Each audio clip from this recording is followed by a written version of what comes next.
can hear you now. Sorry, I may have missed the start of that. How are you That's doing? I'm doing incredibly well. No, give us some intro to you. Give us some intro to August. Sure. Okay. We're live right now. So I guess I'm Sam. I'm the founder of August. August is the all-in-one rental app for landlords and their tenants. We basically we target the accidental landlord. Most landlords in the UK are small, kind of more amateur, more consumer-esque, and they want simple, smart tools. And really, the market's dominated by enterprise solutions. So, yeah, we help with rent tracking, staying compliant, which is a big thing, and we reduce admin and stress. And make renting less of a headache, I guess. I think the stress is the most important thing. If you own a home and then you're renting it out, it's like, how do I keep up with all of this chaos that is putting someone in this huge asset that I'm also trying to make money out of, right? It's crazy how the more you learn about it, the more it almost becomes unmanageable. There's so much complexity, and also like you said, there is no one place to go to where it tells you you need to do this now, that later, and it's not a slap on the wrist if you're not following the rules. It's thousands of pounds, and despite what kind of people say. A lot of landlords do struggle to get by. A lot of them have mortgages and stuff. So a lot of the time, people really get stung, and people are leaving the market, and that's bad for everyone. Less supply and there's more demand. It's never a good thing, certainly for the consumer. It's sort of like London's a renting town. We feel like this current generation in the UK is becoming just very, very, very renter focused. No one can afford to buy a place, and so it feels like something like this is actively needed inside of our ecosystem right now. Definitely. I mean, of course, I'm always going to say that, but that there's a need for August. But yeah, no, I think that people often say, this is a really obvious problem. Why has it not been done? And I guess there's a number of reasons. But yeah, we see, especially from the tenant side, tenants can use our app as well. We see a lot of demand, which is nice. A lot of tenants downloading our app without their landlord even using it. So, things down the line, we'd like to target them further. But yeah, I think people are crying out for a solution like this across the market, big, small landlords, tenants as well. It's really needed. Where did the inception of this idea come from, right? Given that it's the all-in-one app for everything landlords and renter, was it a problem that you were solving for yourself? Was it something you were solving for family or friends? I think, yeah, there was definitely uh, myself as a tenant. I was living in a big block of flats at university, but I was paying rent via bank transfer. I was emailing, my landlord. I just wanted like I can order, food on an app. I can pay my bills with an app. Why can't I rent with an app? And that's where it started. And as I explored the issues more and more from the landlord perspective, it just became more clear that actually, one, tenants weren't going to pay for something, which is the most important thing, making money. But really, yeah, the problems for landlords were just much worse, and there's more of an opportunity there. And there was a little bit of family, um, uh, I guess, experience. Parents and uncles and aunties have had properties, but interestingly, everyone's got out the sector. They found it too hard, too laborious. So yeah, kind of really focused on an app targeting most people, not big companies, just landlords and tenants, making it easier for them. Smart, simple solutions, all on a phone. That kind of sums up August. Well, hopefully the family gets back into the game, given that you're building something that makes their life easier. I doubt it. I don't know about that, but I think they're kind of past their prime. My parents, at least. It was my mum that had them. She really didn't have a good time. But That yeah, sucks. But look, at least you're building something useful, right? yeah. But that's always the goal, and it does become hard. But when you have, I have a great big vision for where I want to take August and what to do, and it actually becomes very hard separating yourselves from the problem that you're solving now, and the problems you want to solve in the future. And like with any startup, with any founder, uh, like laser execution on the problems you're solving, really doubling down on like this is what I'm going to do today, so I'm going to do this week, and spending less time, ruminating about we could do this or we could build that. I think that I've definitely had a crash course in being disciplined, and you know, you're forced to yeah really double down on what matters, especially with investor pressure. No, Um, truly. Talk to me a little bit around what makes August great? Is it the fact that you've built this all-in-one solution that people can communicate? Like, what is the wonderfulness of the product? When people use it, what is it that you look at when they use it for the first time? They're like, "Holy crap, this is insane!" I think it depends on who you're talking to, whether it be a landlord or a tenant. Right. Um, I think that to summarize why people love the product and the opportunity there. So I guess that we've approached the problem, or I've approached the problem from a very different uh, way that the market has. I kind of entered this space with no property management experience. I then went to design a software, and we have designers now, but most of the core of the app is me. And I'd never worked property management, and I showed them these people these wireframes or mock-ups. They were saying, and then they went on to use it and said, this is the best design system we'd seen. And I think the fact that not looking at current solutions in the market and really looking across the, consumer apps, Revolut is a great example, Monzo, delivery apps, like how do they solve problems? How do they make it engaging? How do they present, large bits of information in a way that's kind of really legible and easy to read? And taking a mishmash of all those things and trying to solve, key problems for landlords, which is like, have I been paid rent? And how do I track that? Am I compliant? Have I stayed on top of XYZ job? Is it a reminder I need to change, renew a gas Is certificate the or goal something? to essentially sort of build like these mini agents inside of the tool that allow inside of the product that allows them to like seamlessly orchestrate these different properties and the renters inside of those properties? Yeah, I think really just making the management aspect simple and easy and really automating that. I think the one thing that makes us unique is the focus on the tenant as well. We Hmm. uniquely have an app for the tenant, for the landlords. No one else is really doing that. And I think longer term, a real focus on driving everything through one platform suddenly makes it easier. The contract you've already shared just by having it in the app, it's shared with your tenant. Um, and yeah, a lot, especially in renting, a lot of it is the back and forth. Have I sent this? Have I done that? And by having everything on one system and your tenant being on one system, a lot of that anxiety, and stress, have I shared, and tracking, tracking that back to see I've done this, I've done that. It suddenly becomes a lot easier, and that's kind of our goal and our focus with the product. What's hard right now for you? Is it the product side of it, or is it getting it in the hands of users? Both. It's a bad answer. What's harder? I guess, to be honest, yeah, getting it in front of people. Um, uh, we've relied a lot on paid marketing, which has really worked, but it is expensive, especially when no one knows your brand.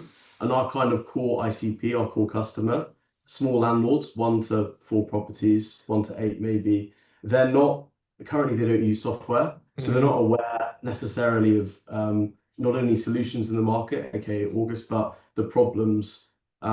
The laws are changing, actually. It's interesting what's happening to the market. But Talk to me a little bit um, about that. yeah, so basically, historically until now, small landlords don't use software. They haven't needed to. Starting in 2026, something called Making Tax Digital is basically compelling all self-employed people to report their income quarterly. So this is most landlords, and it's based on revenue. So it starts in 2026 and then all the way up to 2028, and eventually probably all landlords. But what you're basically seeing is there's about 2.4 million small landlords in the UK. None of them use software, literally like a few percentage points. By 2027, about 1.55 million of those landlords will be forced to adopt software to report their income.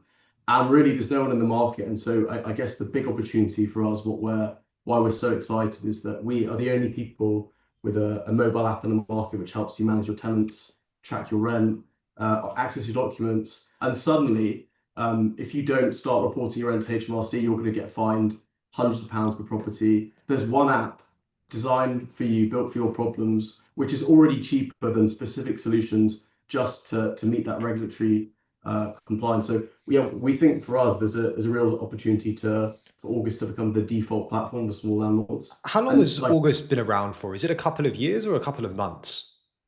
I guess as a founder, anyone will say a lot longer because I've had the idea for a lot longer. I came up with it in lockdown, but I guess properly about 2 years now. And so did you know We've this been rule change hiring. was coming?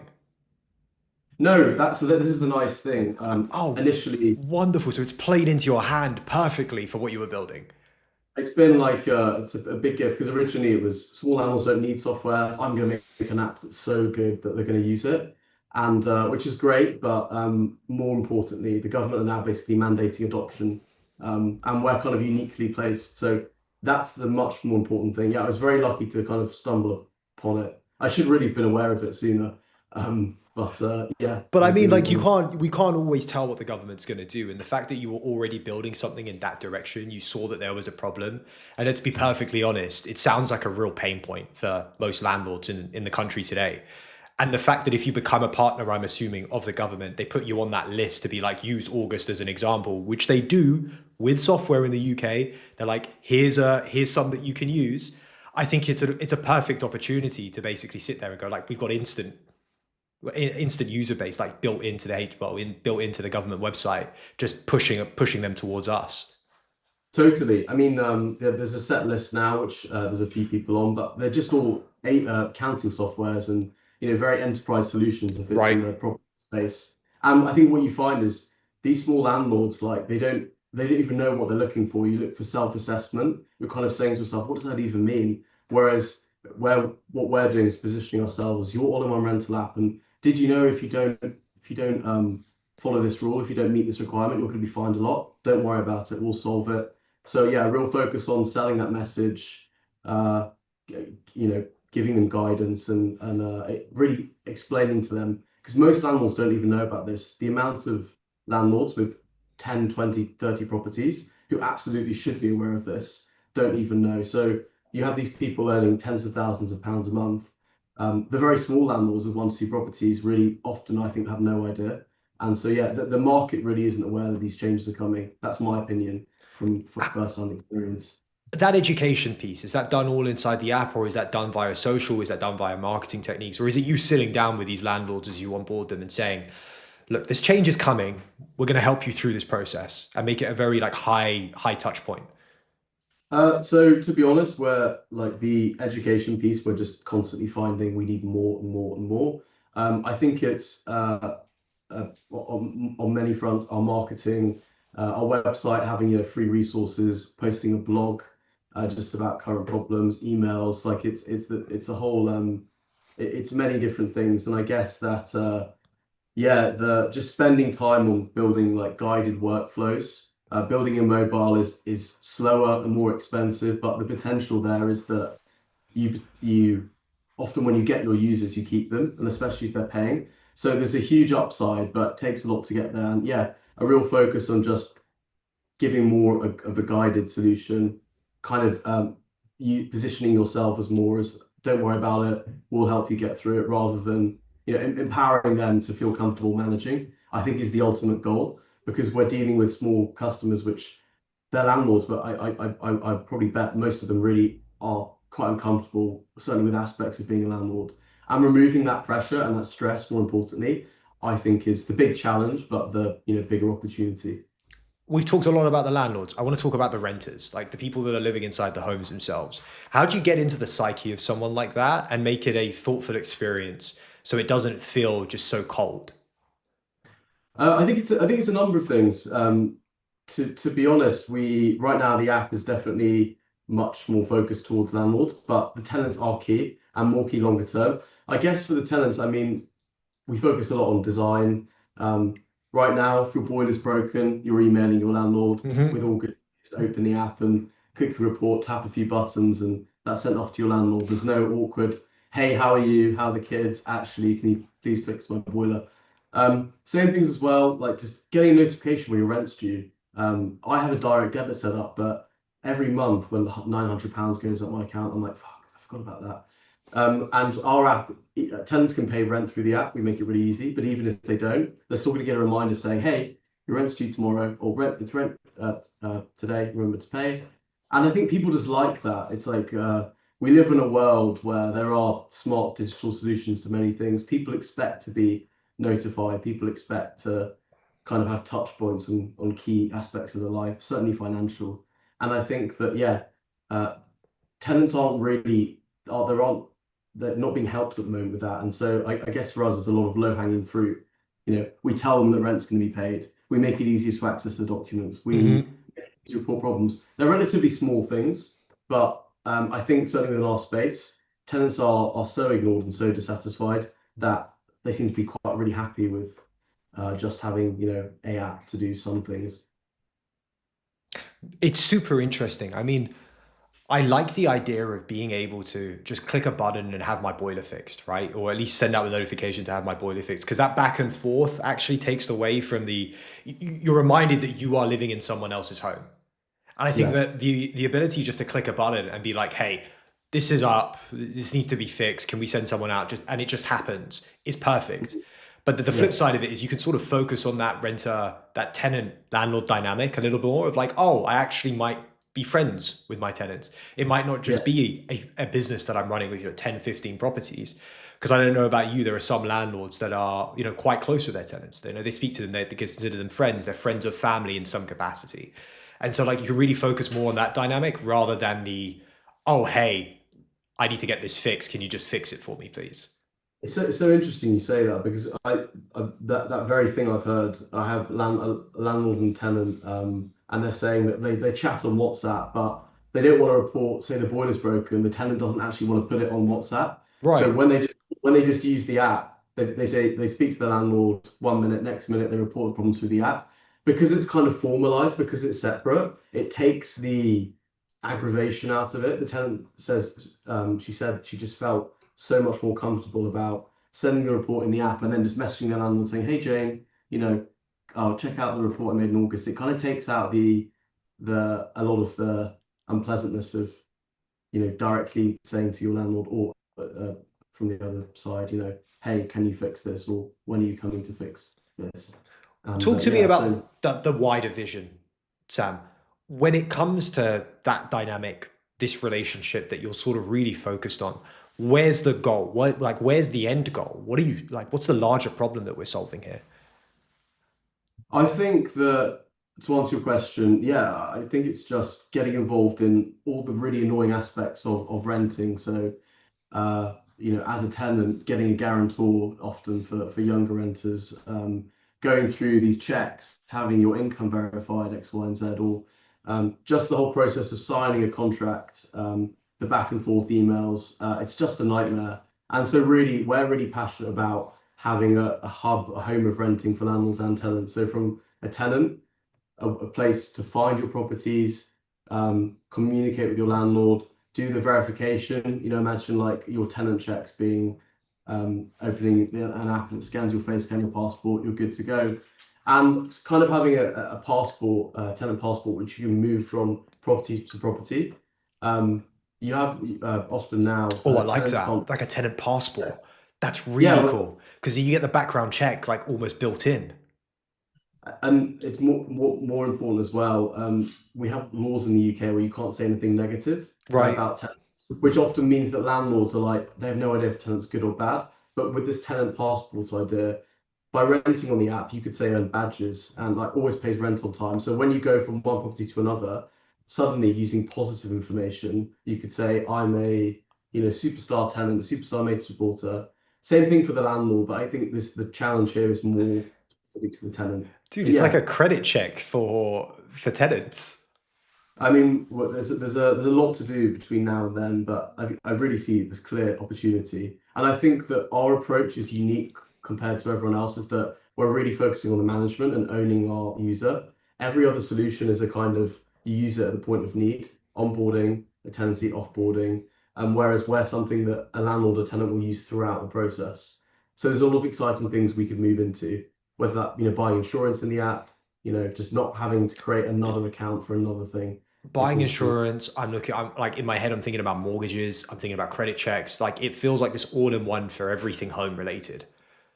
Yeah, I mean, definitely. We Want to have a big. furnish the place, like partner with IKEA. Yeah, I mean, it's definitely in the roadmap. It's something I've thought of almost all of it. I think, but yeah, one step at a time. I've learned to equally have one side, one chin on your shoulder, saying, focus on now, and then there's the other side that says this is what we could do. So yeah, future creep is a I big want to one. talk about the kind of the early days, right? When you're sort of pitching this to investors, how difficult was that fundraise? To be honest, I'm not gonna lie, I had a very easy time my initial fundraise. Oh, nice. Yeah, I think that partly because I was just so, and I remain this by the way, so enthralled by the idea. It seems such a so not an idea, right? But seems such an obvious solution that I was just the ultimate zealot for the problem I was solving. And yeah, I found all my initial investors were very much like big believers in the product. Universally, they weren't. It wasn't not to say they're not. It's not smart capital, but they were first and foremost massive advocates of the product. Um, and yeah, my first investor was a guy that I worked for in New York for a bit, British guy but ran a big American tech company. And yeah, I just had like 4 calls with him, 4 like 2-hour calls. And at the end of it, he just said, "I'm going to give you X, Y, I'll give you a certain amount of money." And it was that easy. And then I found that once I had one, "Oh, so and so's coming in, they've done X, Y, and Z." So I was like, "Oh, okay, maybe I'll come in." So I found that very easy. I think that, and it's easy at the start as well. When you say, "I'm going to do this," you're starting from zero. So people can't say, "How well did you spend the money? How well have you executed? What have you built? Is it well built? Are people using it?" So I think it almost becomes harder as you get along. Easier in some ways, but also when you're starting from zero, um, yeah, there's nothing to say. When it comes Yeah, to how you've brought on these investors, do you mind me asking how much have we raised so far? raised now about 3 million. Is this Um, is this like the first time you're talking about it? Because I can bring out the gong for you, and we could hit the gong. to be honest, yeah, it's been yeah. I mean, Right, 3 million sorry, raised. Here we go. it muted out the noise, but I'll It's but loud, yeah, trust me. I think so. The question was how much I raised, or was Yeah. it? Yeah, I mean, it's an achievement. It's come in like stages, and often, like I said when I was fundraising originally, when I get the money, when I get that secured, I'm going to go on a big night out. I'm going to go to this restaurant, spend a load of money that I didn't have, by the way. But you often find that the fundraisers are really drawn out and long. So it's kind of there's never been one point where it's gone from like not having money to there. There's the whole commitment and stuff. So And it's like kind we of all happened. know, it's like the capital is there to solve the problem. It's like now we can get to Mm, work, right? It's like we don't have to sort of, bootstrap this thing. It's we've got this cash, let's go and execute. And I think you're doing that like incredibly well because things are playing into your hand that you couldn't have even foreseen. yeah. I mean, totally. Mistakes have always been made, like with any startup. You go down rabbit holes, you make mistakes. But yeah, I think we're in a really good place now. Team is another thing that I struggled with for a while, knowing who you want on your team, the right kind of players, that kind of thing. But um, you know, our team now will work on Saturdays sometimes if we have really important things, or Sundays, and are always online. I can message them on Slack at nine at night, 2 in the morning. Some get back to me. They're all really passionate, and we're solving a problem together, and that's really nice. And that's something that we've been allowed to do because of this funding. Um, I love it. yeah. Sam, you're solving something incredibly important. What's next for August? What's next? I mean, same old slog. We are really focusing on the financial side of the app because of this regulatory change starting in April. So we're launching expenses, a kind of a long requested feature by many landlords. We're also doubling down on marketing. Kind of, we're creating a bunch of educational content around problems. Kind of think. Um, Tech reviewer style, short, snappy, informative, but about landlord regulation. So not the most interesting thing if you're not a landlord, but yeah, trying to make what is kind of complex and confusing things more understandable, more legible, easy to absorb. And yeah, just becoming more of a positioning ourselves as the tool for landlords. We help you, rather than just a rental app, going further, going deeper. This has been And my friend, this has been an absolute pleasure. I mean, when we think about landlords today and we think about the renting dynamic, you are solving something that deeply is entrenched in a problem that we all have, like whether it's uni students, whether it's at a later stage in life. Mm. It's yeah. I mean, thank you. Yeah, yeah. Yeah. It's exciting. There's a lot to be done, and it's a big market. But yeah, I'm really excited. I probably sound a bit, deflated, but I'm not. I'm really excited. It's a Just got to hard remain. problem. It's a hard It, problem that you're trying to solve, and anything hard is worth doing. it's the inner Brit in you that tries to say, oh, it's not nothing to. I really admire American founders because they don't shy away from being really gung ho. I think being British, you always have to be a bit subdued. Can I be that excited? I don't know. Dude, this is why the show exists. It's so that we can Yeah, uplift you and really get behind you to allow you to do the great work and say like, look, and cheer you on and back yeah, you to keep doing these amazing things. And whether or not it works, it's the people behind it at the end of the day. I think any investor will say that to you. Anyone that's on your board will be like, yeah, look, the problem's great, but we believe in you. totally, Sam, totally. I'm looking forward to getting you back on. Thanks so much for doing the little gong with us and announcing the raise. We're going to have to get you on as soon as this law passes, and I want to see what has changed. Thank you very much. It's been a pleasure. Yeah, really nice speaking with you, and yeah, looking forward to watching some of the other people on next. Pleasure's mine. Speak to you soon. Ciao.